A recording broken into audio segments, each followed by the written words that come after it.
Bienvenidos a todos los que nos acompañan en este momento tan especial para muchos de nosotros.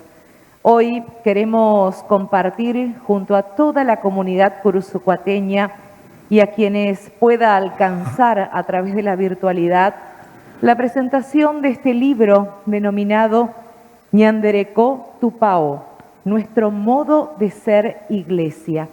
Recordemos que el 10 de abril pasado cumplió 60 años nuestra diócesis de Goya. Esta diócesis que nace a la luz del Concilio Vaticano. Esta diócesis que nos invita a vivir en comunidad, a que nuestras familias puedan abrazarse y ser parte de un encuentro fraternal. Es por ello que le voy a dar la bienvenida al autor de este libro, es nuestro cura párroco, el padre Ariel Jiménez. Nos va a acompañar también alguien que supo dar todo en esta diócesis, en esta construcción diocesana, la hermana Alcira Blanco, y está también con nosotros el primer diácono, Miguel Toledo. Gracias por estar, gracias por sumarse a este gran desafío que hoy nos toca a nosotros en este año 2021, de seguir fortaleciendo lazos para poder seguir siendo una iglesia hermanada. Bienvenidos. Gracias. Gracias. Muchas gracias. Bueno, y como siempre, iniciamos cantando, porque nos ponemos en oración. Este es un encuentro orante para nosotros. Y vamos a compartir de la mano del Grupo San José, Nuestra Señora de Itatí. En la visita que hizo Juan Pablo II a Corrientes en el año 1982, nos dijo a los correntinos: Corrientes tiene dos grandes amores. La cruz, por lo que significó la cruz de los milagros en nuestra provincia, la cruz y la Itatí. La Itatí que hace más de 4 siglos se quedó con nosotros los correntinos.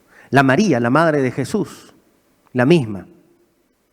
La pura y limpia concepción de Nuestra Señora de Itatí, que hace más de 4 siglos está cuidando de todos los correntinos. Esos son los dos grandes amores de los correntinos, nos decía el Papa Juan Pablo II.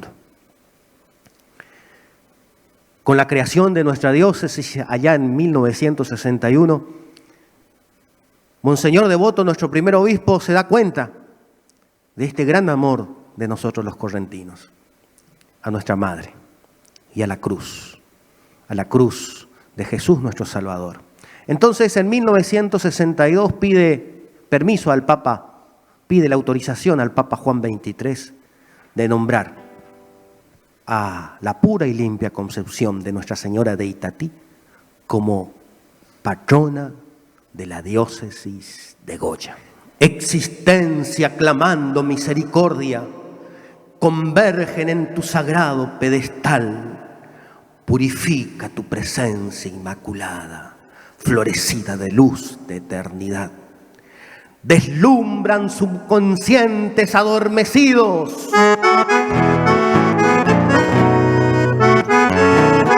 Soñamos contemplarte más allá, paraíso de un mundo purificado, donde reina solamente la verdad.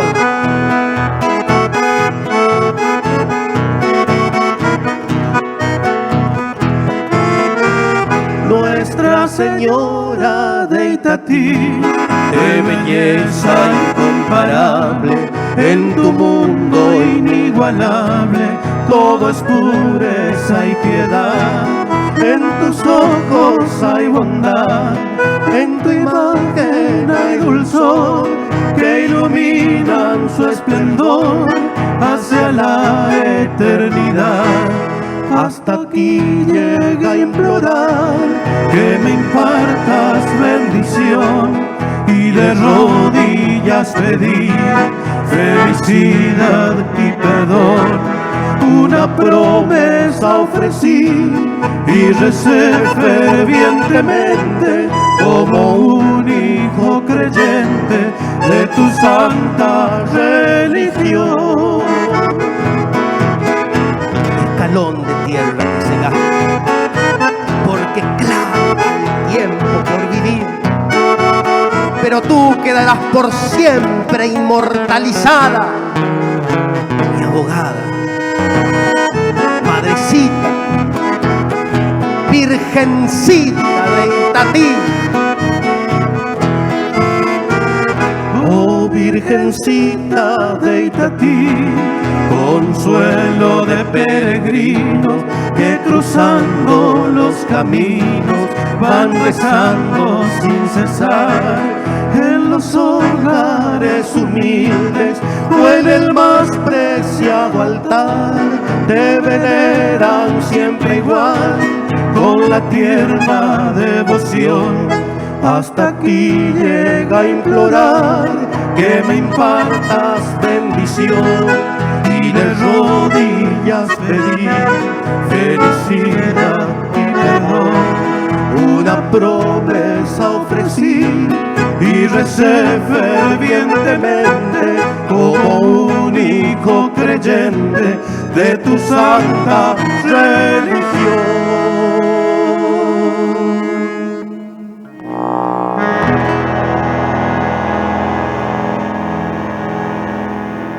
Gracias al Grupo San José por regalarnos esta canción a nuestra madre. Bueno, Padre Ariel, ¿cómo es esto de animarse a escribir un libro? ¿Cómo ha sido este gran desafío? Sí, hace mucho que quería escribir esta obra que salió el año pasado, pero nunca podía porque siempre la demanda pastoral es mucho y no tenía el tiempo cronológico y psicológico para sentarme y hacer la investigación, pero estaba todo en mi mente, estaba cómo tenía que ser. El anhelo era muy grande, ¿no? Además que se venían los 60 años de la diócesis y también muchos de los que vivieron, los testigos oculares del inicio de la diócesis estaban vivos.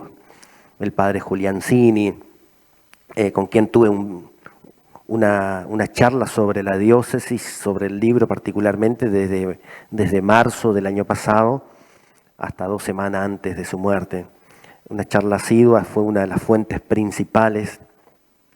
El padre Víctor Arroyo, la hermana Alcira, laicos como Marta Vallejos, Teresita Larrea y tantos laicos de otros lugares de la diócesis, el padre Rubén Catay. Bueno, están vivos y entonces quería aprovechar todo eso. El anhelo era muy grande y el año pasado, cuando comenzó la pandemia, 2 semanas antes ya que yo veía que se venía esto, ya me senté a trabajar a full y bueno, quise regalarle a mi querida diócesis de Goya. Yo soy nacido acá en la diócesis, desde mi infancia viví en la diócesis, en esta iglesia particular. Aquí tuve mi llamado sacerdotal y a esta diócesis ahora estoy entregando mi vida como sacerdote, por la cual hay un cariño entrañable a esta diócesis. Y entonces yo decía, con todo lo que viví cuando era niño, gracias a Dios tuve párrocos que eran bien diocesanos, bien amantes de la diócesis, mi familia y todo lo que iba viendo, escuchando, aprendiendo. Hay tanta riqueza en la diócesis, hay y habrá tanta riqueza en la diócesis que yo decía, esto tiene que quedar por escrito, sobre todo para los que vienen después, que ya no van a estar más estos testigos oculares y que puedan tener un lugar donde ir y hacer memoria, beber de nuestras raíces. Y bueno, y ahí comencé a escribir. Y ni bien comencé a escribir, me di cuenta que el libro no era mío. Me di cuenta de eso porque ni bien comencé a escribir, todo me fue fácil, porque aparecían documentos, el material que justo necesitaba, una charla que justo me responde lo que yo quería saber. Se me daba todo ahí en la mano. Entonces yo dije, no, esto, acá hay algo de Dios. Justamente, Padre, ¿no? Cuando recibimos estas intervenciones, por llamarlo de alguna manera, son de Dios. Y entonces, ¿dónde podríamos decir que está el propósito de este libro? El propósito está en transmitir toda esta riqueza que tuvo la diócesis y, sobre todo, rescatar aquello que hace a nuestro modo de ser particular, eso que hace que la diócesis de Goya sea distinta a la diócesis de Santo Tomé, a la arquidiócesis de Corrientes, a la diócesis de Paraná. Por eso el título, justamente. A lo largo del trabajo iba poniendo muchos títulos y después quedó esto, porque justamente el propósito es esto, nuestro modo de ser iglesia, nuestro ñanderecó Tupao, nuestra iglesia que nace con el concilio, hija del concilio. Nuestra iglesia nace en el 61, el concilio comenzó en el 62, termina en el 65. Nuestro primer obispo, entusiasta ejecutor del concilio, padre conciliar, y no solamente eso, no solamente estaba en el concilio, sino que fue un entusiasta ejecutor. Y entonces él iba allá a participar del concilio, se oxigenaba de esta renovación eclesial que fue el Concilio Vaticano II, que fue realmente por eso yo digo en el himno, fuertecito, jatacito, de un guaraní, fuerte sopló el Espíritu del Señor allá en los tiempos de Juan 23. Y devoto, entusiasmado por todo eso, a esta iglesia que iban haciendo, le iba poniendo, toda la diócesis le iba poniendo estos principios del concilio en el cimiento de nuestra diócesis. El concilio después, la renovación, Latinoamérica se prende fuertemente a la renovación del concilio, y entonces ahí surge Medellín, Puebla, Santo Domingo, son todos documentos del episcopado latinoamericano que a la luz del Concilio Vaticano II, eso quieren implementarlo aquí en Latinoamérica. Y devoto con Medellín, con Puebla, con Santo Domingo, con Aparecida, todo eso sigue fortaleciendo la renovación que comenzó en el concilio.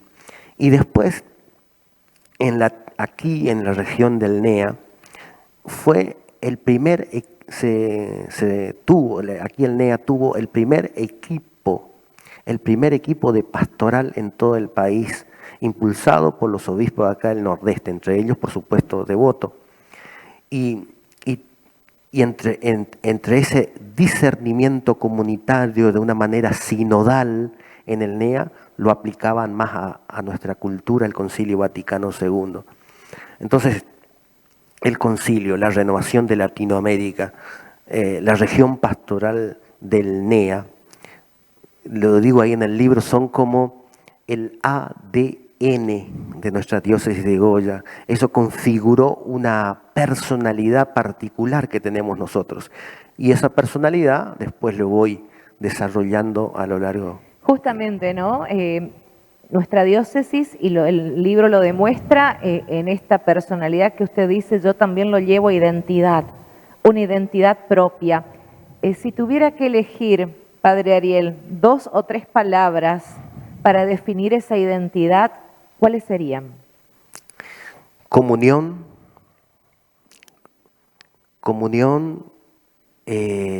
alegría, fiesta, misión, misionera,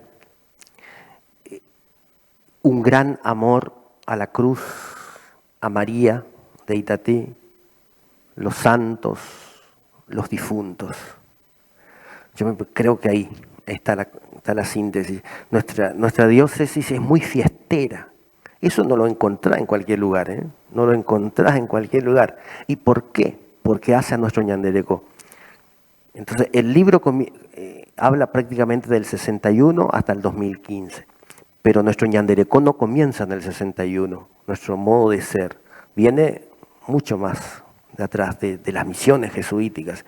Y todo eso hace que nosotros nos guste la música, nos guste bailar, ¿eh? Y eso no lo encontrás en cualquier lugar. Entonces vos decís diócesis de Goya, decís alegría, decís baile, decís chamamé, decís zapucay, y eso se nota en nuestras fiestas patronales, se nota en nuestras liturgias, en nuestra liturgia. Y bueno, acá tuvo mucho que ver el padre Julián. Y después la comunión, ¿no? El trabajo de las comunidades, el querer salir a anunciar para formar comunidades, y el amor a la cruz que viene desde la Cruz de los Milagros, a nuestra Madre de Itatí que está en todas las casas. No hay en una casa que no esté una imagen de la Virgen de Itatí. Los santos, San Cayetano, Santa Rita, lo que mueve eso. Y los difuntos. Y justamente, ¿no? En este Como mi gente de Julián Cini que vamos a escuchar a continuación por el Grupo San José, quien nos acompaña en esta presentación, creo que está todo dicho.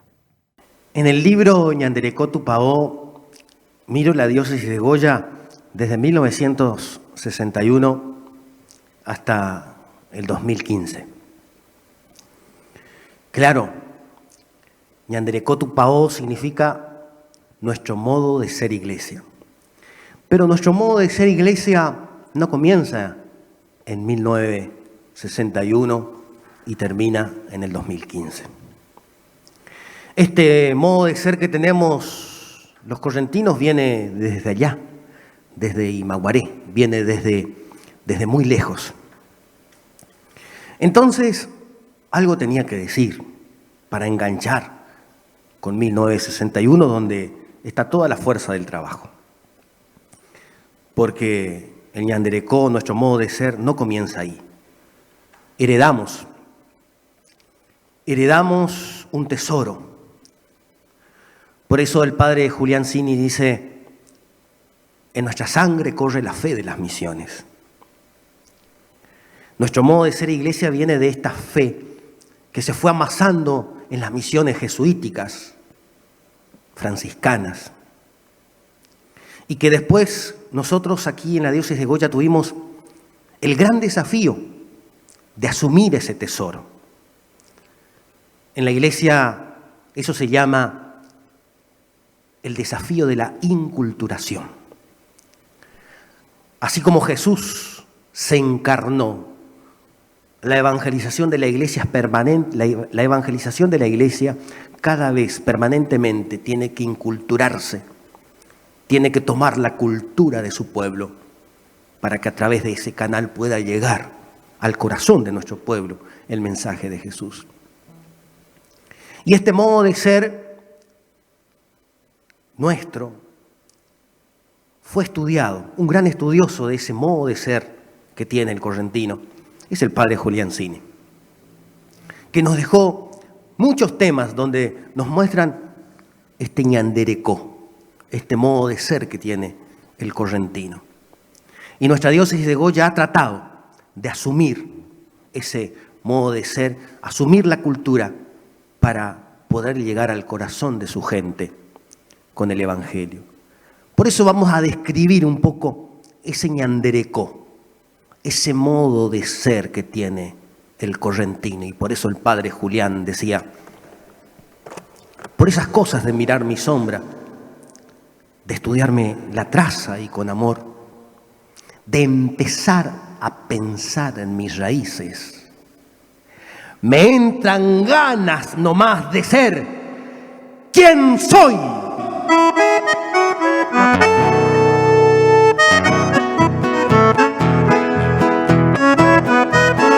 Vale la pena ser como es mi gente, de casa chica, de amplio el corazón, que no se hace problema y sin deshongo agrega un plato y sirve lo mejor.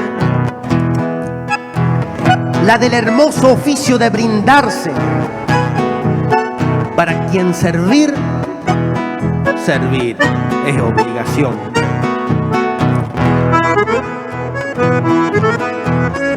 La que inventó la gauchada y que se ofende si es que amagan pagarle algún favor. Vale la pena ser cortos en palabras, pero sabio y sencillo en la opinión. Tener como maestro el cuero propio y saber leer el libro de la creación. No se puede olvidar la tierra madre, la cuna, la querencia, la emoción. Saber que no existen las fronteras, pero sí el compromiso de ser yo.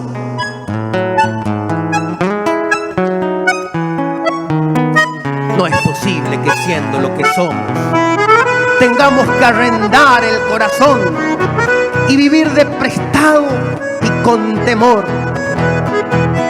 Empeñar lo más lindo que tenemos y vivir de prestado y con temor. Por eso déjenme ser lo que quiero, que yo sabré con el favor de Dios ser lo que debo ser o no ser nada, y ser libre y morir en la ocasión. Déjenme pues el gusto provinciano de ofrecer lo que tengo y lo que soy, y demostrarle al país y a los que quieran cuál es y dónde está mi tradición.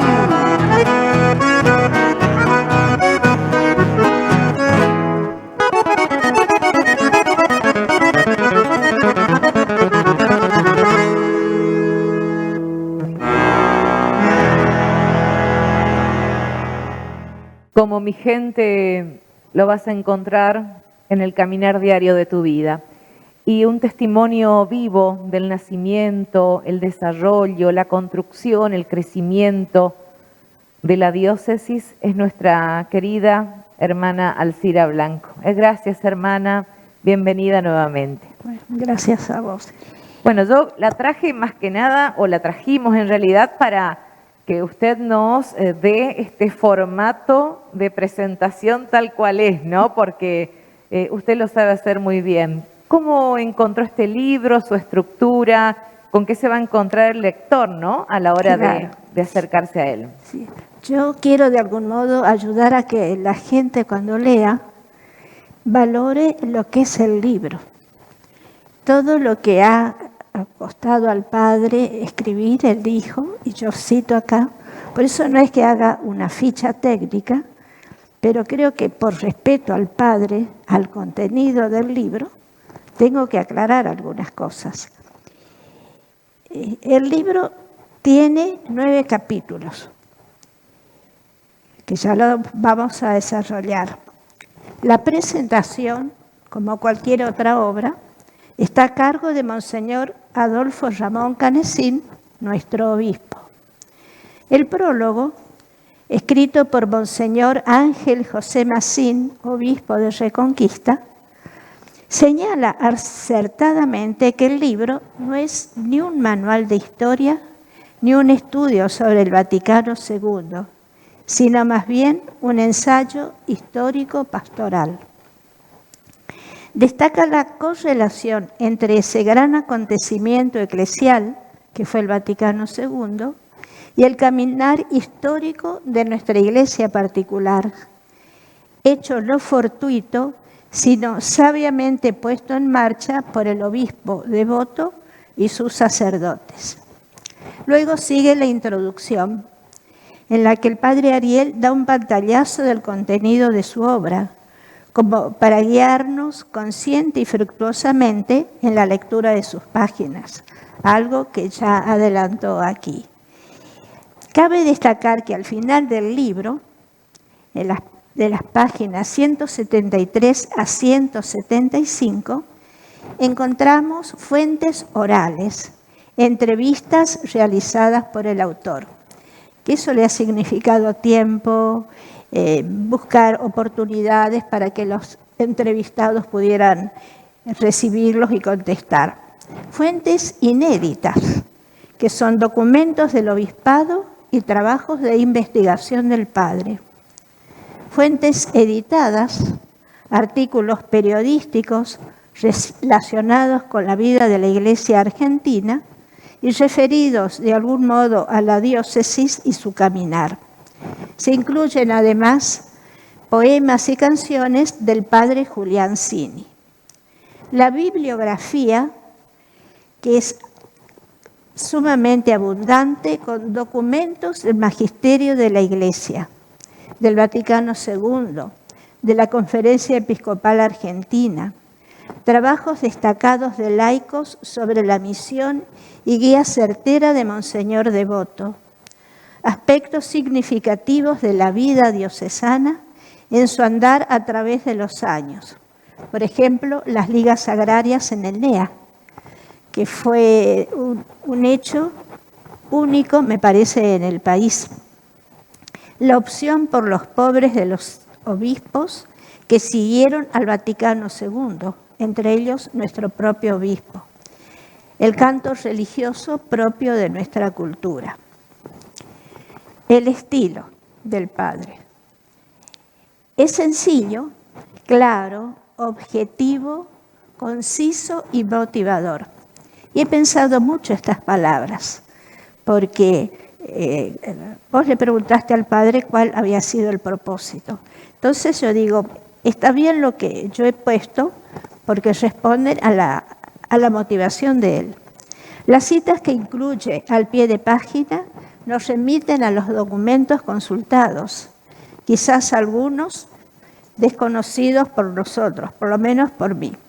Porque el padre Ariel investigó, indagó, consultó, tarea que le ha proporcionado datos muy interesantes y de suma relevancia para reconocer los esfuerzos de la gente que dio vida a la diócesis, siguiendo, claro está, los objetivos de una pastoral encarnada, propuestos y vividos por Monseñor Devoto. Y algunos de estos documentos yo misma no los conocía. Cosas así, datos que gocé muchísimo al leerlos. Ha entrevistado a personas claves que conocieron al primer obispo y evangelizaron junto a él varios años, por lo que su testimonio es muy valioso. Quiero destacar en la bibliografía un trabajo del padre Alejandro Londaño, jesuita, Historia de la Pastoral Juvenil en los 50 años del concilio, por lo que me remito al capítulo 6 del libro, Una iglesia juvenil en clave vocacional. Y si me permiten, quiero leer algo del punto 7. ¿Cómo no, hermana? Que está en la página 107. Era cuando ya estaba Monseñor Pfeiffer, pero los obispos han tenido, como dijo el padre, una continuidad en la línea pastoral. Y el padre dice, desde que llegó a la diócesis, Monseñor Pfeiffer se lo veía con ese interés por la pastoral juvenil. A mí me nombró asesor de la pastoral de juventud en 2005 y ya me decía esta intención. En ese momento estaba en Sauce. Geográficamente tenía muchas limitaciones. Por eso, en 2008 me trasladó a Goya. Residía en la catedral, pero desde ese momento mi tarea exclusiva fue la pastoral de juventud. Invertir un sacerdote exclusivo para eso fue fuerte, sabiendo que en la diócesis había algunas parroquias sin sacerdote. Fue un desafío, ¿no? Y como todo desafío, cuando se busca la voluntad de Dios, el Espíritu actúa. Fue una cosa inédita. Nunca me imaginé mi sacerdocio sin la parroquia. No sabía qué hacer, pero me gustó el desafío y empecé a caminar. Enseguida el Espíritu Santo me fue mostrando el camino. Y ahora voy a leer el nombre de los capítulos, que son 9. El primero, un modo de ser iglesia que tiene 3 partes. La primera, la génesis de 2 nacimientos. Vos dijiste al comienzo que en abril celebramos los 60 años de la creación de nuestra diócesis. Y al año siguiente recién comenzó el concilio. Así que, no lo digo más adelantados, pero fue propicia, mejor dicho, la creación de la diócesis para que surgiera, se formara con el concilio. La segunda parte, Iglesia, pueblo de Dios, que ese término lo usó el Concilio Vaticano II para darle un sentido pastoral. Entonces, la comunión, que el Padre desarrolla muy bien en otros capítulos, y habla del ministerio jerárquico, ¿no? Es decir, los obispos, sacerdotes, son servidores del pueblo de Dios, porque el verdadero poder es el servicio. Entonces fue algo que causó una verdadera revolución entre los mismos clérigos y en muchos laicos. Un comentario, si me permite, hermana. Sí. Que tocaste esto, porque esto es fundamental en nuestra diócesis, hacia la identidad.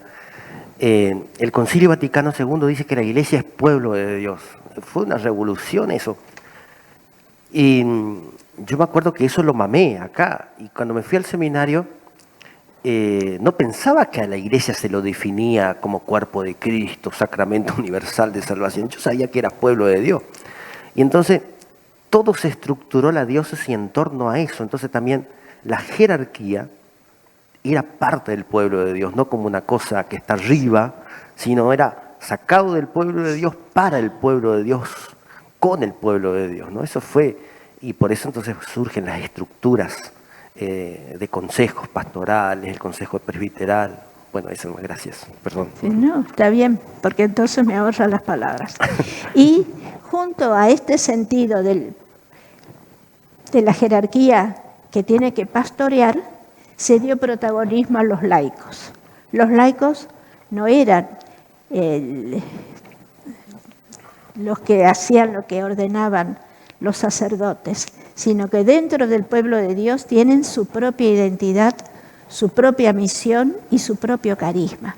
Eso lo dio el Concilio Vaticano II, que también fue todo el concilio fue un acontecimiento eclesial tan grande y una revolución, no solo por el contenido, porque no eran palabras, sino eran hechos. Y la parte tercera habla de una iglesia celebrativa, libre y pobre.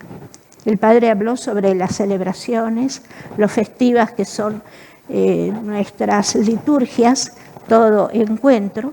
Y entonces junto a ello va la renovación litúrgica, porque una de las grandes cosas del Vaticano fue permitir que las misas y los otros actos de la liturgia se celebraran en la lengua vernácula de cada lugar.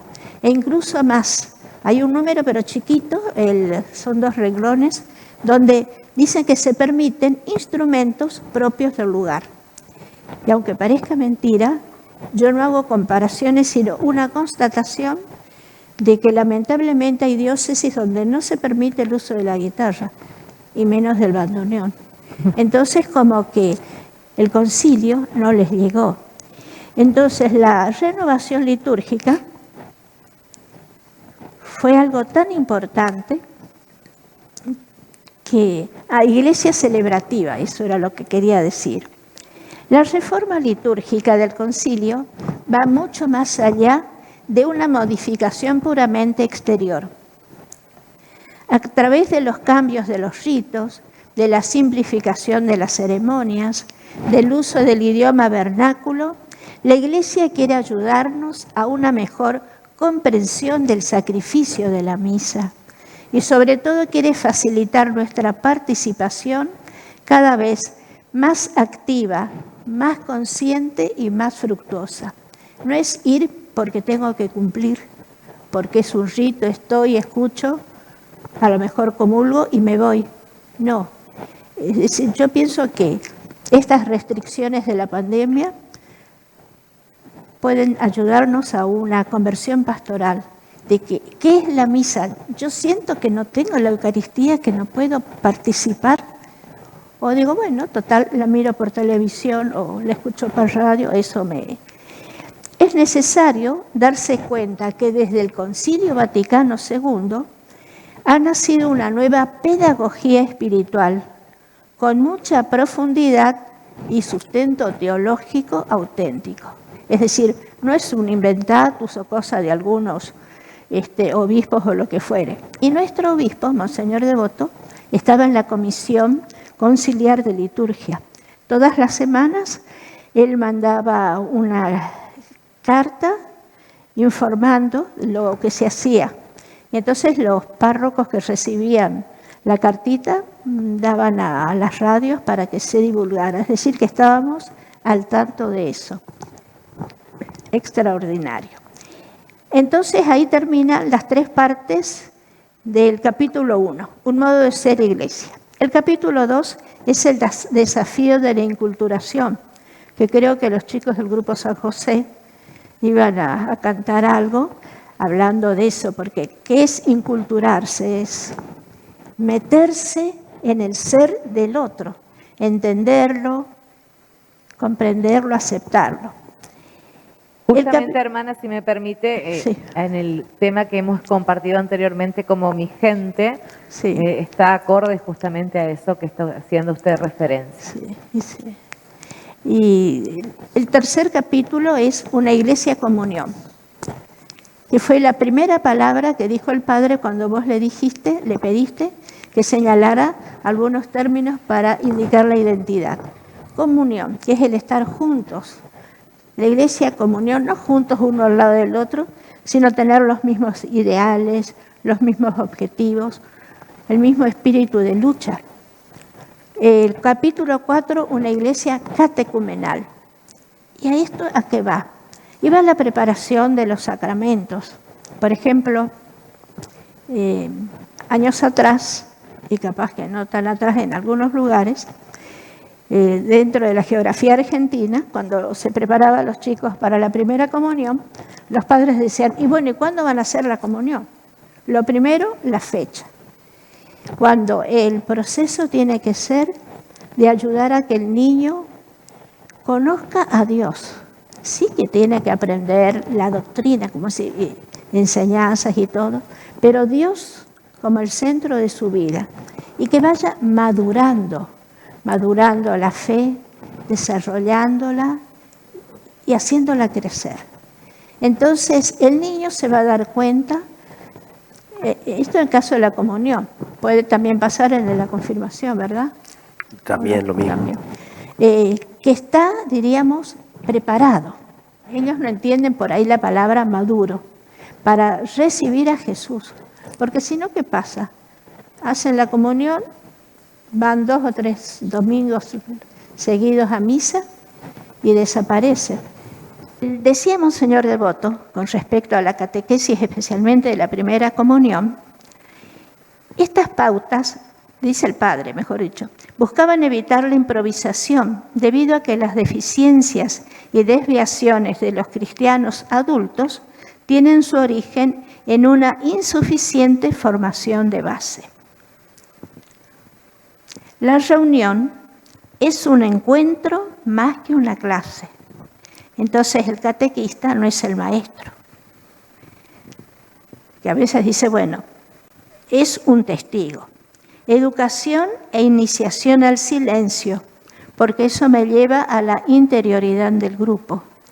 Y a veces pasa que uno va, solo reza, las oraciones vocales tienen su mérito, pero el hacer silencio es importante. Yo me acuerdo que cuando el Papa Francisco se presentó en la Plaza de San Pedro, saludó a la gente, a todos, y dijo que como obispo de Roma pedía que ellos, los que estaban ahí, rezaran por él y lo bendijeran. Y les pidió que guardaran silencio. Y en la Plaza de San Pedro se produjo un silencio. Y yo digo, qué importante es saber buscar al Señor en el silencio. No se trata solo de que el niño aprenda catecismo, como se aprende una materia escolar, sino que poco a poco vaya adecuando su vida a las dimensiones de la fe. Una pastoral en clave misionera no se obsesiona por la transmisión desarticulada de una multitud de doctrinas que se intenta imponer a fuerza de insistencia. Cuando se asume un objetivo pastoral y un estilo misionero que realmente llegue a todos sin excepciones ni exclusiones, el anuncio se concentra en lo esencial, que es lo más bello, lo más grande, lo más atractivo y al mismo tiempo lo más necesario. La propuesta se simplifica sin perder por ello profundidad y verdad, y así se vuelve más contundente y radiante. Esto es del Papa Francisco, de la exhortación apostólica Evangelii Gaudium. Y el padre la cita porque quiero hacer un comentario. No puedo dejar de impresionarme por la última pauta dada por Devoto. Es casi parecido a lo que el Papa Francisco en su Evangelii Gaudium dice. Y yo controlé. No porque desconfiara, sino para reafirmar mi fe. Entonces, esto hay mucho para hilar, pero bueno. Después, el capítulo 5, una iglesia familia. Y ahí habla el padre sobre las comunidades eclesiales de base, que fueron una experiencia fundante aquí en la diócesis. Y cuando vino un sacerdote del Brasil con un equipo, Marins, él dijo que le llamó la atención porque en el Brasil las comunidades de base se habían ido formando alrededor de los barrios, incluso en algunas favelas que son ahí de los cerros, de los morros. En cambio, por lo menos como él estuvo en Goya, salían de las comunidades, de las capillas. Dice, es una cosa mucho más fuerte porque lo tienen a Dios en el centro. No hay necesidad de decirles que tienen que creer en Dios. Una iglesia juvenil en clave vocacional. Yo leí al hablar de Monseñor Pfeiffer que la juventud tenía otros canales. Por ejemplo, estaba la Acción Católica con los distintos grupos, los jóvenes, los obreros católicos, una cantidad así de movimientos que después se fueron como debilitando, ¿no? En algunos lugares no, pero en otros sí. Y aquí me parece a mí que no quedó mucho, porque las vanguardias obreras católicas eran valiosísimas. Yo les hablo cuando yo era joven, antes de entrar, porque papá trabajaba, acompañaba mucho a los chicos, porque él daba clase en la escuela técnica, entonces era un medio de acercarse a él. Y después como que se fue perdiendo. Entonces por allí,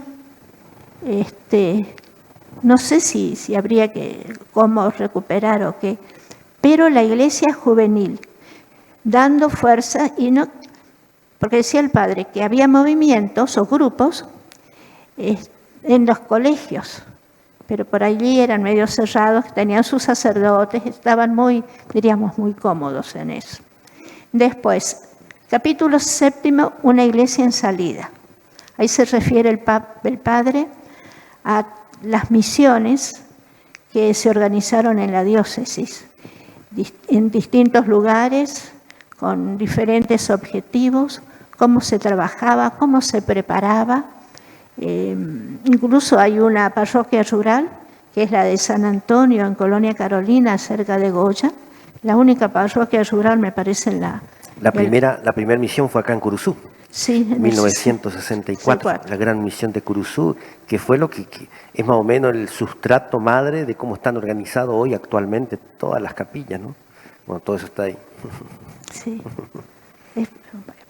El capítulo 8, una iglesia campesina.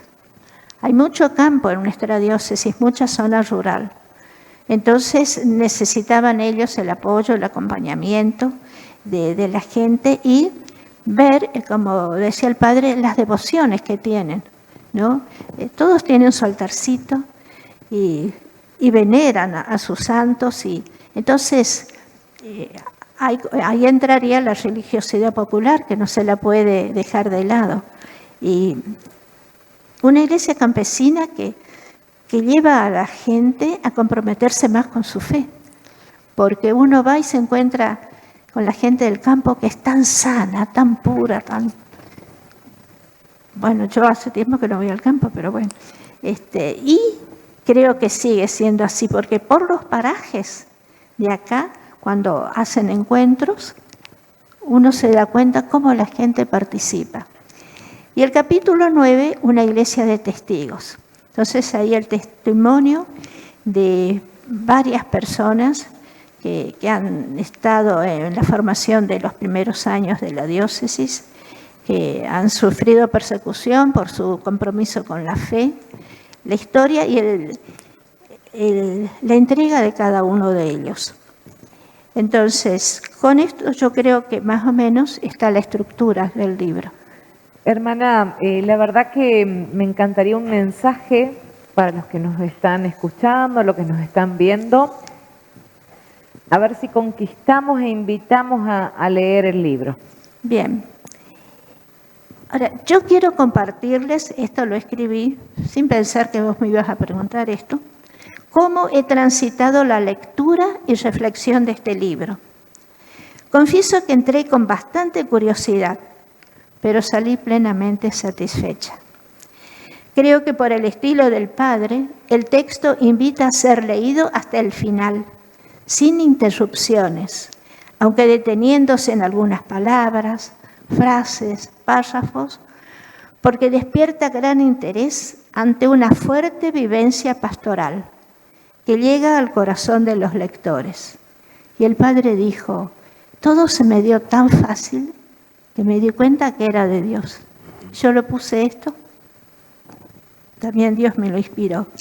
Es un toque diferente en la expresión de su alma que indudablemente cautiva.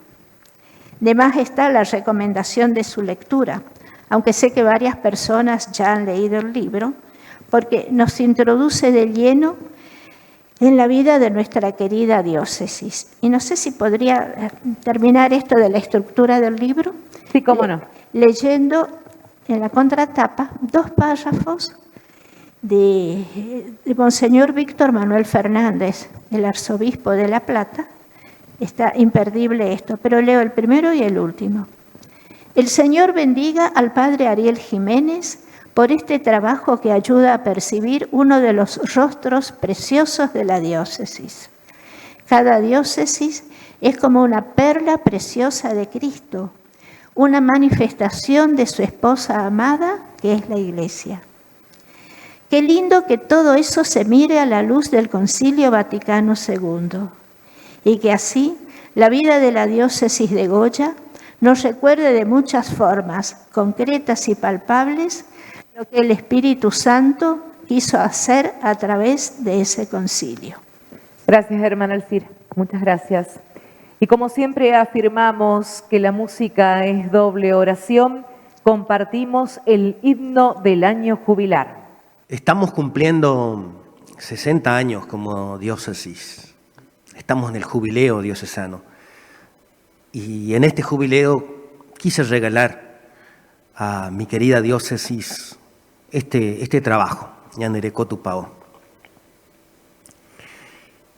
Y también teníamos que tener un himno. Y como recién estaba salido del horno Ñanderecó Tupao, escribí como una síntesis de lo que está en el libro para tener un himno este año. Y ahí, en este canto que se llama Vayan Juntos, que lo escribí y después en la música estuvo David Chamorro y el maestro Pelusa Canteros, está esto que hace a la esencia de la diócesis de Goya. Está ese viento fuerte que sopló en la iglesia con el Concilio Vaticano II y encontró en Monseñor Devoto una docilidad un pastor entusiasta para ejecutar el concilio. Entonces, desde los primeros tiempos de nuestra diócesis, todas las orientaciones del concilio pasaron a formar parte del cimiento de nuestra diócesis de Goya. Y por supuesto que no siempre me tengo que remontar también a lo que heredamos, a lo que heredamos de las misiones jesuíticas, franciscanas. Y en esta canción está eso, ¿no? Venimos de esta fe franciscana, jesuítica, nos arraigamos en la renovación del Concilio Vaticano II, devoto, entusiasta, ejecutor, y ahora nos manda, tenemos que ir juntos a testimoniar este amor y aquellas cosas esenciales de nuestra fe diocesana: la cruz, la Virgen, los santos, los difuntos. Esta cosa característica que tenemos nosotros los correntinos de vivir nuestra fe con fiesta. Y esto también es una herencia que hemos recibido. La fiesta, el chamamé era una música religiosa, no se entendía fuera de un momento de hablar con Dios, de un momento de oración de la comunidad. Y eso todo está acá en esta canción. La vez pasada, uno que leyó mi libro, que escuchó la canción, me hace como una crítica y me dice: esto de la fe de los difuntos no es tan así, me dice, ¿no? Y yo me quedé pensando en esto, y pocos días después hubo una lluvia, un día que llovió torrencialmente, y yo tenía misa en la parroquia. Y solamente vinieron 3 personas, vinieron a la misa. Y tuve que celebrar, claro, porque eran 3 personas. Y le pregunto: ¿por qué vienen a la misa? Para celebrar por nuestros difuntos, por mi mamá, que hoy es el aniversario de su muerte. Entonces yo dije: no, aquí volví a comprobar, fue como el signo de Dios que me mostró que no estaba errado. Bueno, entonces, en este chamamé le hacemos así como una síntesis de nuestra vida diocesana. Vayan juntos, Jatacito cosopló, el Espíritu del Señor. Allá en los tiempos de Juan 23, y en Alberto devoto encontró un pastor bien bareté.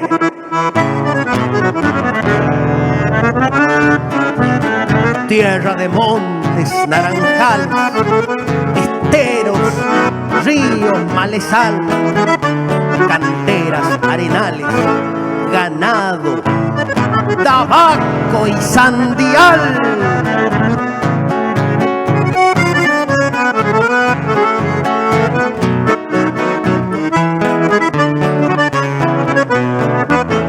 Corre por la sangre la fe de las misiones, herencia antigua, tesoro ancestral, que afirmaron el ser las migraciones y nuevos anhelos vinieron a sembrar. El sueño grande de aquel santo concilio, horcón inamovible de nuestra identidad, se afirma y se levanta una iglesia nueva, bañada por los ríos y el son de un zapacar. Vayan juntos como pueblo, testifiquen mi amor, sembrando comunidades, signos del reino de Dios, con la luz de la palabra, forjando fraternidad. Podremos ser piedras vivas, sal y luz de la sociedad.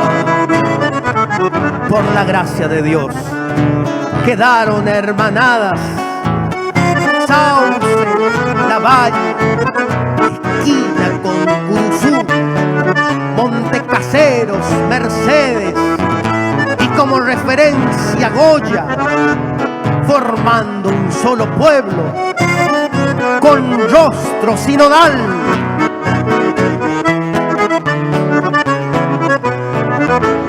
dedicó a fuego a Priel, primer obispo, nos dio su acento, el campo, lo rural, el mate, el chamamé y la gente sencilla que baila, canta, reza y ama la libertad. La cruz, la Itatí, los santos y difuntos, reliquias invaluables en nuestro caminar. Grey misionera latinoamericana, peregrinando alegres a la tierra sin mar. Vayan juntos como pueblo, testifiquen mi amor, sembrando comunidades, nos del reino de Dios. Con la luz de la palabra, forjando fraternidad, podremos ser piedras vivas, sal y luz de la sociedad. Podremos ser piedras vivas, sal y luz de la sociedad.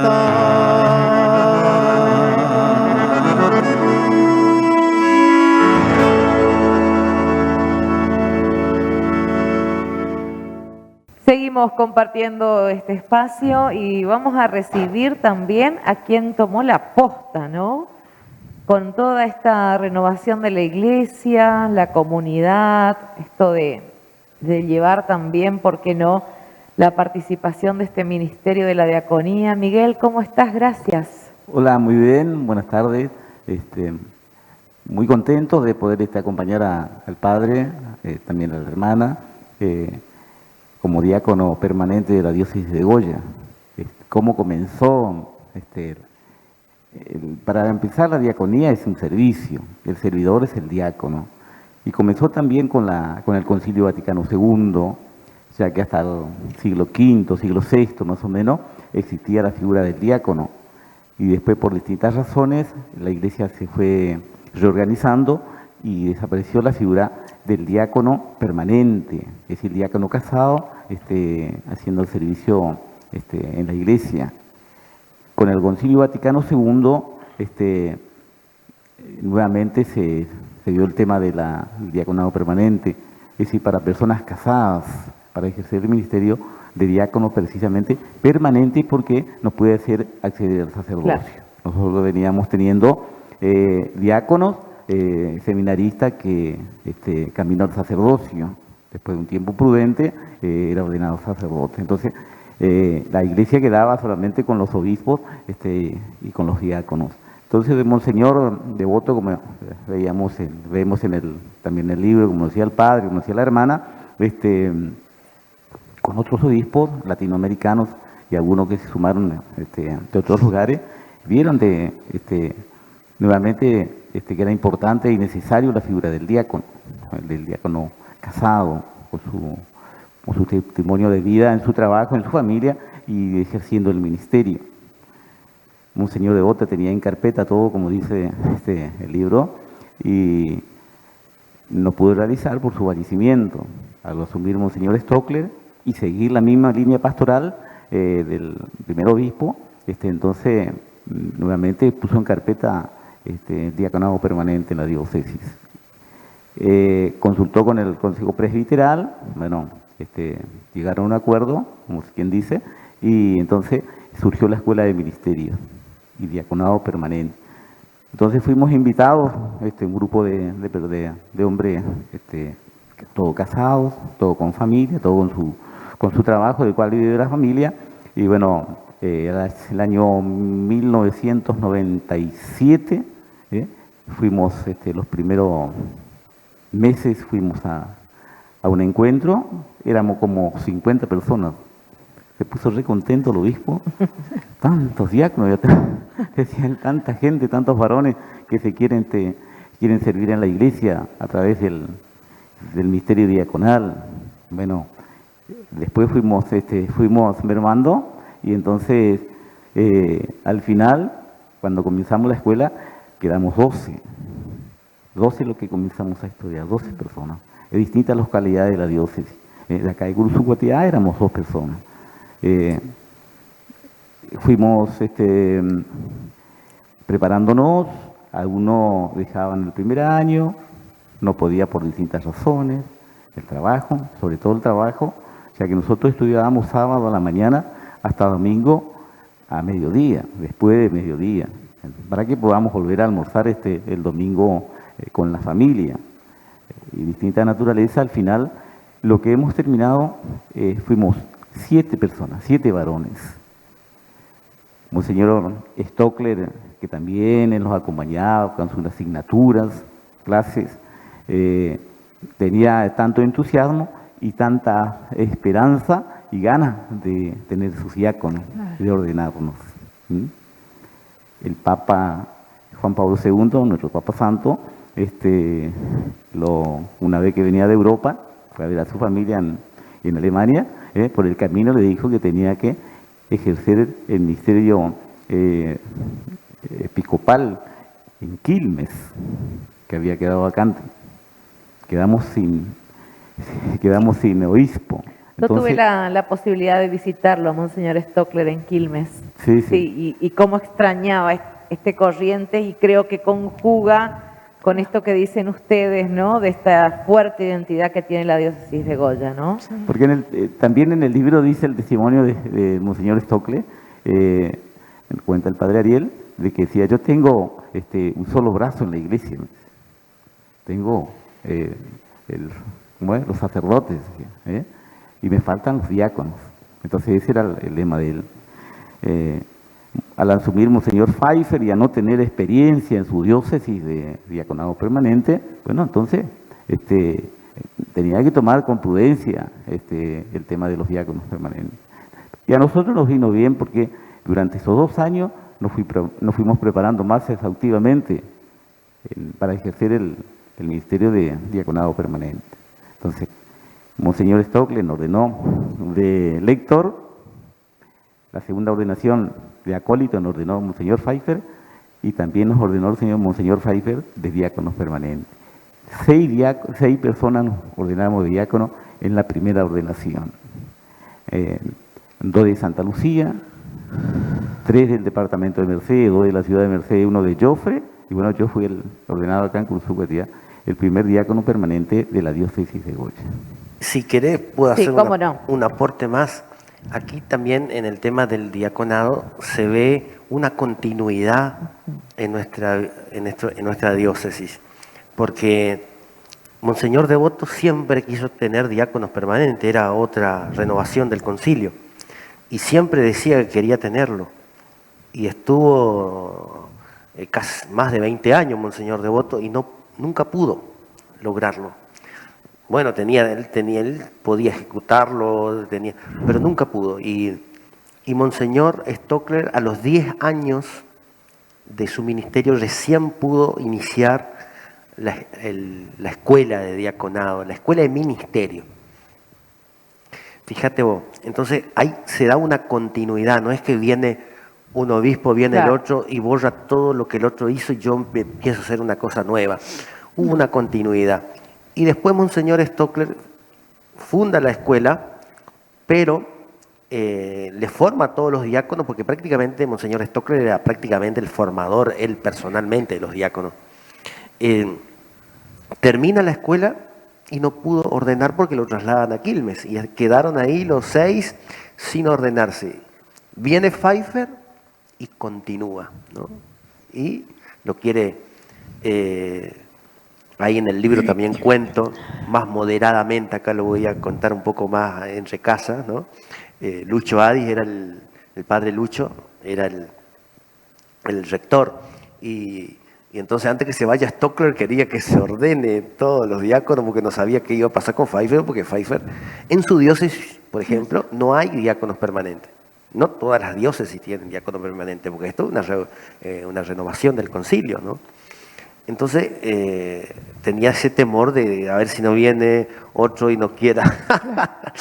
Y entonces le presionaba a Stockler para que le ordene antes que se vaya, y Monseñor Stockler le dice no, dice, que venga, que lo conozca y que lo ordene, ¿no? Bueno, el eje transversal del libro justamente es la continuidad de esta misma línea pastoral, ¿no? Exactamente, sí. Muchísimas gracias a Muy los bien. 3 ya. Aprovecho gracias. y le doy las gracias. Y nuevamente la pausa musical. Y la verdad que tanto hablamos de las comunidades de base, que es un homenaje a nuestras comunidades. Escuchamos La Gruta de Lourdes por el Grupo San José. Nuestra diócesis de Goya es hija del Concilio Vaticano II. Y el Concilio Vaticano II decía dos notas esenciales que hacen a la naturaleza más íntima de la Iglesia: la comunión y la misión. Después aparecía a decir discípula misionera. Discípula en la comunión, misionera para salir y llevar el Evangelio.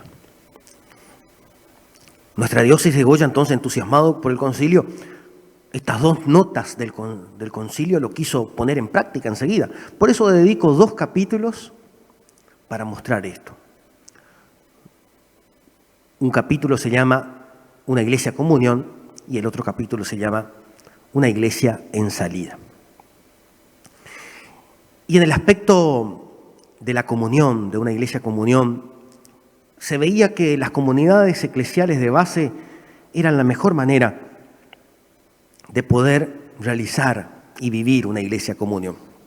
Y se hizo un trabajo intenso, bellísimo, para implantar en toda la diócesis comunidades eclesiales de base. Yo ahora estoy acá en El Pilar, tengo 14 capillas y son fruto de este trabajo inmenso, trabajo fuerte, entusiasta en las comunidades eclesiales de base. Y le hice un chamamé hace poco a una comunidad eclesial de base de allá, de Goya. Hay una grutita de Lourdes ahí en la entrada de la ciudad. Y eso reúne, convoca, y el 11 de octubre esa pequeña comunidad explota. Llegan de todos lados, llegan de todo Goya, del campo, de la ciudad, y explota. Miles de personas todos los días de novena.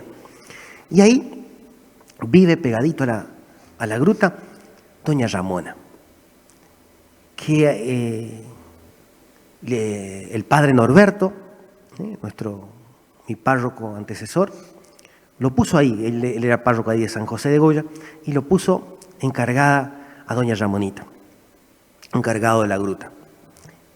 Y nuestra diócesis, hay mucha gente que tiene este espíritu comunitario, este espíritu servicial que se ha sembrado en el trabajo de las comunidades eclesiales de base.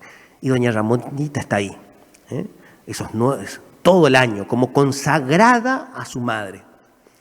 Y esos 11 días, esos 9 días, 10 días de Lourdes, ella está ahí, con su delantal puesto, desde antes de la misa, durante la misa, después de la misa, con su delantal puesto ahí, haciendo tortas, empanadas, comida, atendiendo a la gente. Días antes prepara la gruta, está hermosa, y se pone espléndida, y comenzamos el 2 de febrero cuando llega la gente allá con otra comunidad eclesial de base de Nuestra Señora de las Candelarias del barrio de Coembotá, y se empieza a iluminar la gruta, y la gruta está hermosa que va a explotar.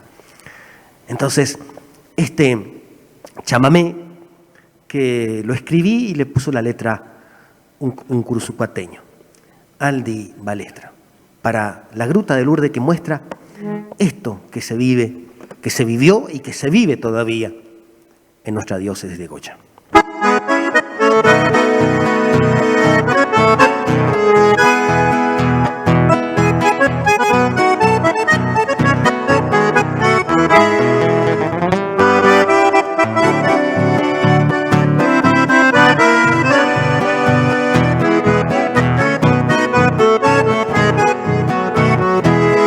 Cuando alumbra la Candelaria, llegando del Coembotá, luminarias van alumbrando la oscuridad. Todo está listo y preparado para empezar. Con una sonrisa radiante de amor y cordialidad, como consagrada la madre, allí está La Ramonita que ya se pone el delantal. nuestra madre que espera a sus hijos llegar. Y la gruta está hermosa y el corazón que va a explotar. nuestra madre que espera a sus hijos llegar. Y la gruta está hermosa y el corazón que va a explotar. Virgencita de la gruta de Lourdes, puerta de esperanza de mi ciudad, estamos sedientos del agua de tu fuente. Necesitamos de ti, rogá por nosotros, mamá. Cual pollito bajo sus alas nos abraza con su bondad, perdonados también sanados de orfandad, es porque somos hijos amados de una mamá. Virgencita da de la gruta, la de Lourdes que en Goya está, en la entrada como guiando tu visita, Seca tus lágrimas y te cuida en el hospital. Nuestra madre que espera a sus hijos llegar. Y la gruta está hermosa y el corazón que va a explotar. Nuestra madre que espera a sus hijos llegar. Y la gruta está hermosa y el corazón que va a explotar. Y la gruta está hermosa y el corazón que va a explotar.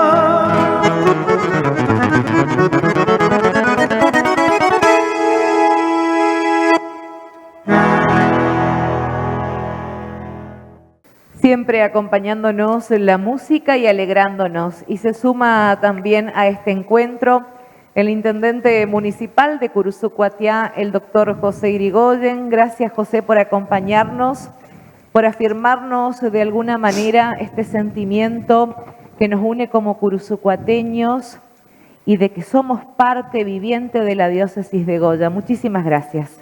Gracias, Mercedes, gracias por la invitación del padre Ariel, porque bueno, desde el momento que me comentó, le dije que le íbamos a acompañar y acá estamos. Bueno, justamente, ¿no? Desde el lugar que te toca ocupar, hoy estamos presentando un libro, pero el libro también es la muestra de cómo vamos como comunidad y cómo fuimos marchando en este tiempo. Cómo se trata de amasar, diría yo, esto de la fe a la hora también de representar a un pueblo, en este caso el curuzucuateño. Sí, me parece que es muy importante este libro que está presentando el padre. En primer lugar, le quiero felicitar. Gracias.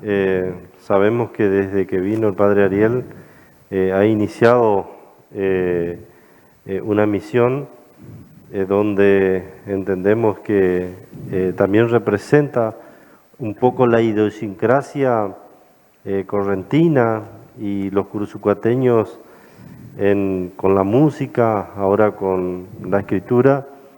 Me parece importante que haga esta recopilación en estos 60 años de la diócesis de Goya, que también es importante que nuestros jóvenes, sobre todo, y que nuestra sociedad refresque muchas historias y vivencias que ha tenido la diócesis en este tiempo, en estos 60 años, y que nuestros jóvenes sepan también acerca de los orígenes y cómo nace la diócesis, y también reafirmar la fe en esta ciudad que es sumamente afianzada en esta fe, y creo que desde la municipalidad, desde mi persona como intendente, me honra poder acompañar este momento y poder decirle también a nuestros jóvenes, sobre todo, como decía recién, qué es y cómo fue toda esta historia en los 60 años que también nosotros somos parte. Bueno, la verdad que somos bendecidos, entiendo yo, y tenemos que estar agradecidos. Hoy la hermana Alcira habló de testimonios de gente que fue perseguida a cuestión de su fe y cómo cambió esa historia, ¿no? Padre, usted también con su experiencia con nuestro pueblo y este municipio desde que llegó a nuestra ciudad. Bueno, aquí me encontré con mucha vida en la iglesia, en la sociedad, y con mucha vida diocesana, con muchas personas que fueron sembrando la diócesis y abriendo camino, con Monseñor Devoto, con Monseñor Stockler, con Pfeiffer, ahora también con Canecín. Entonces eso me alegra mucho y aquí encontré una de las fuentes principales de mi libro, que es Teresita Larrea, ahí que es como una semi-biblioteca, archivo del obispado, que bueno, me facilitó muchos materiales, muchas historias. Y agradezco aquí que esté José, ¿no?, acompañando esta presentación. Y de paso recomendarle también. Hay un capítulo del libro que habló de la iglesia campesina. Ese capítulo, léelo detenidamente, porque me parece que es una deuda que tenemos los correntinos con nuestros campesinos. Y se describe una larga lucha acompañando a nuestros hermanos del campo. Y termino el capítulo con un logro que hemos tenido con la reforma de la Constitución en el 2017, ¿no? 2007. 2007, donde se reforma la Constitución correntina. Y ahí la participación de la Iglesia, Monseñor Pfeiffer, la pastoral rural de la diócesis, la pastoral social, han presentado un proyecto de ley del reordenamiento territorial. Y eso me parece clave, fundamental, porque o si no estamos expulsando a nuestros correntinos, a nuestra gente. Y eso que se ha logrado, que está en la ley de la Constitución, es fundamental, porque o si no se nos van a seguir yendo. La vez pasada, por ejemplo, yo fui a Cazadores Correntinos para la novena, para febrero. Estuve viviendo como 5 días ahí en Cazadores Correntinos, visitando las casas, conversando con la gente. Y de paso, bueno, ahí lo recordamos a Charetegui, ¿no? Que la gente lo quiso mucho allá en Cazadores. Realmente valoré muchísimo el trabajo de Roberto ahí con los cazadoreños.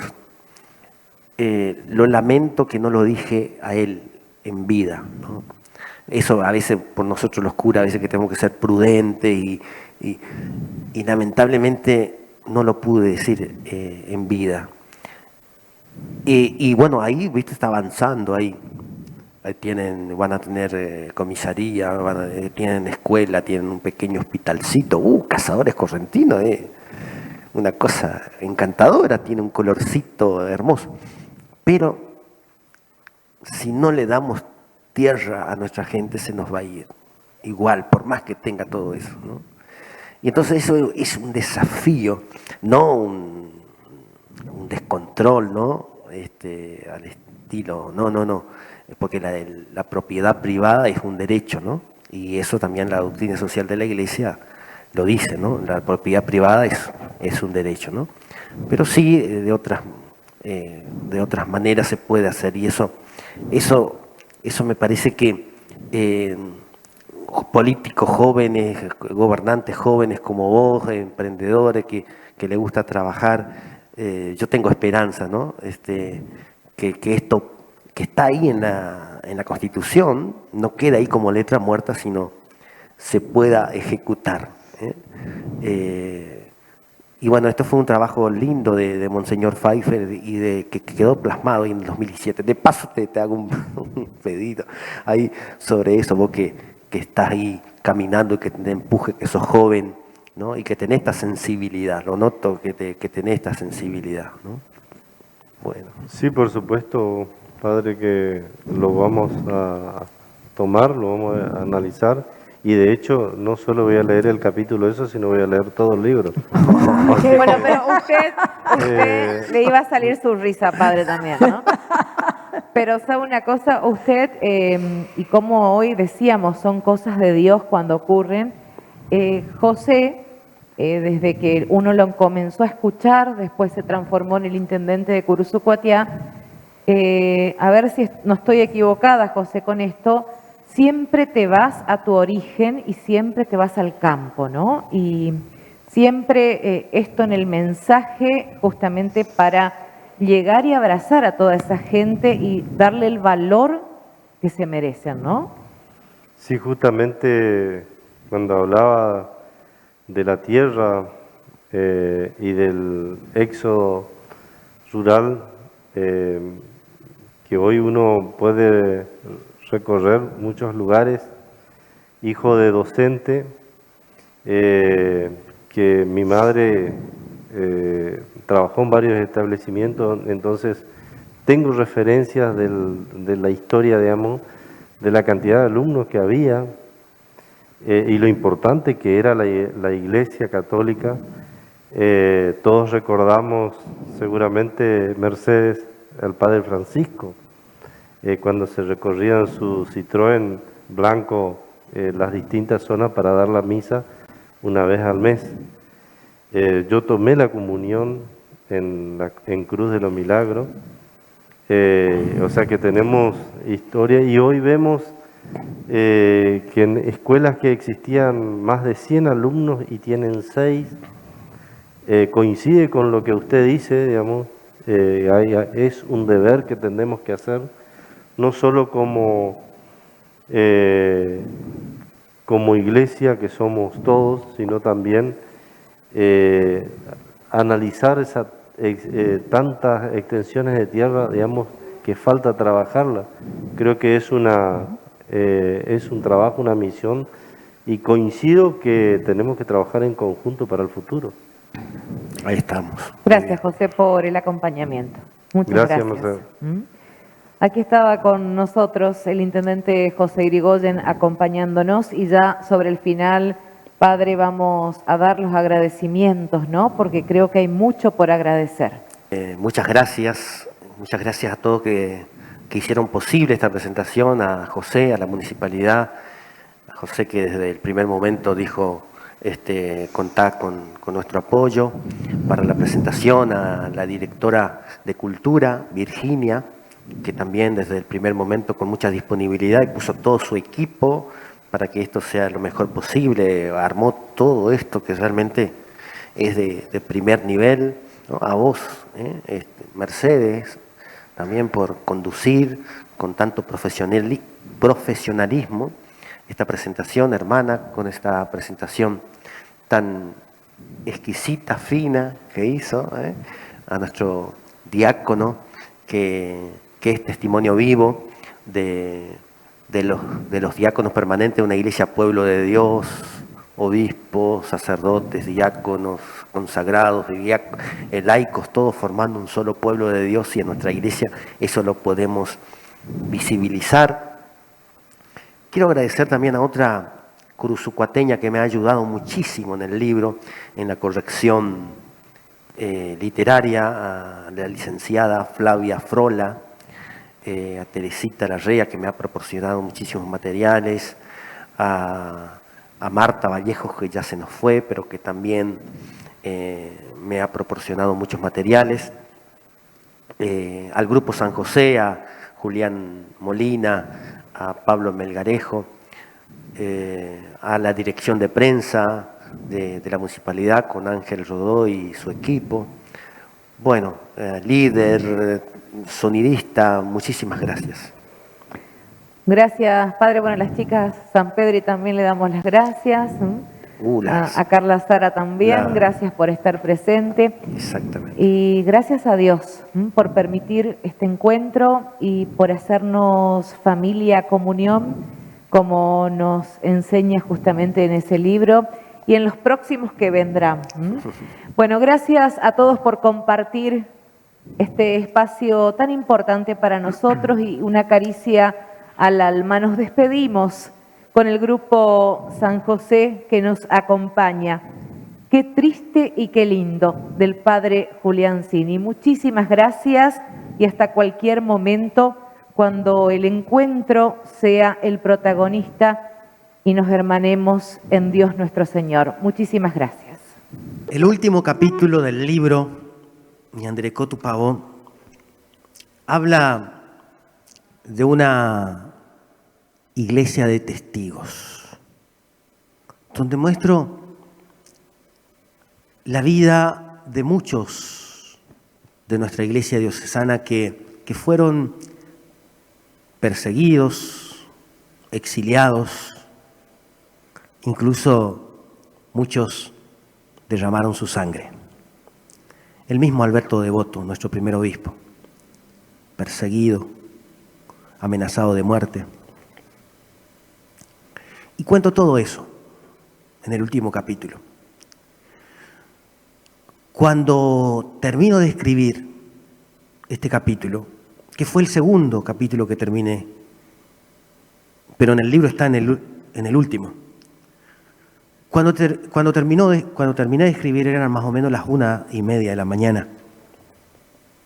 Termino de escribir y me brota un llanto.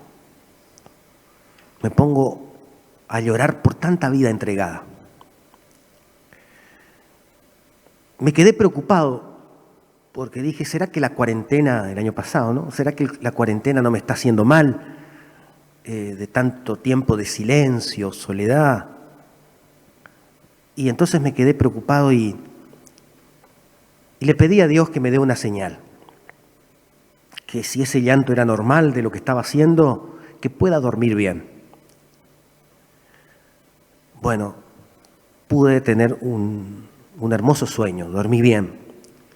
Pero no obstante a eso, lo primero que hago es volver a leer ese capítulo. Hombre de poca fe, ¿vieron? Si Dios ya me dio la señal que le pedí. Vuelvo a leer y los ojos se me llenan de lágrimas. Y cada vez que leo ese capítulo, siento un escalofrío, como dice el correntino, un teteraú. Porque hubo gente en nuestra diócesis que se jugó hasta dar la vida. Un Tonito, un Pantaleón, la hermana Katy, perseguidos como el padre Jorge Torres, nuestro primer obispo, exiliados como el padre Camosi, Norma Morelo. Si mirás con ojos limpios nuestra argentina situación, si te duele la pobreza, si te ofende la exclusión, vas a ver que la esperanza todavía no murió. Y está viva y aún pelea, aunque te mientan que no. Mientras haya gente linda que se da de corazón, que se juega por la vida y aún cree en la canción. No vencerá la codicia, ni podrá la corrupción. Que la última palabra tendrá siempre el amor. Qué triste debe ser llegar a viejo, con el alma y las manos sin gastar. Qué triste integridad la del pellejo, que nunca se jugó por los demás. Qué triste debe ser tener de todo, si hay tantos que se venden por un pan. Qué triste soledad de cualquier modo, la que nace de la desigualdad.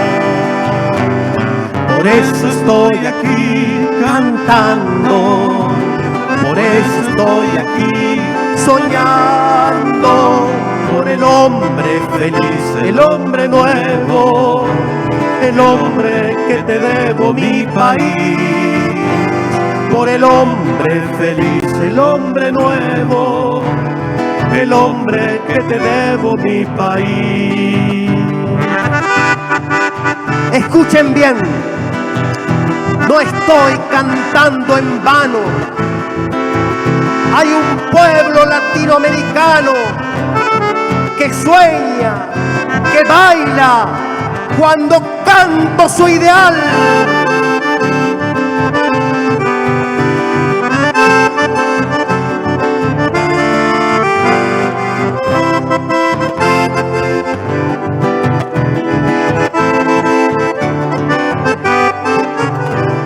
Qué lindo que extender siempre la mano y saber que es posible la amistad.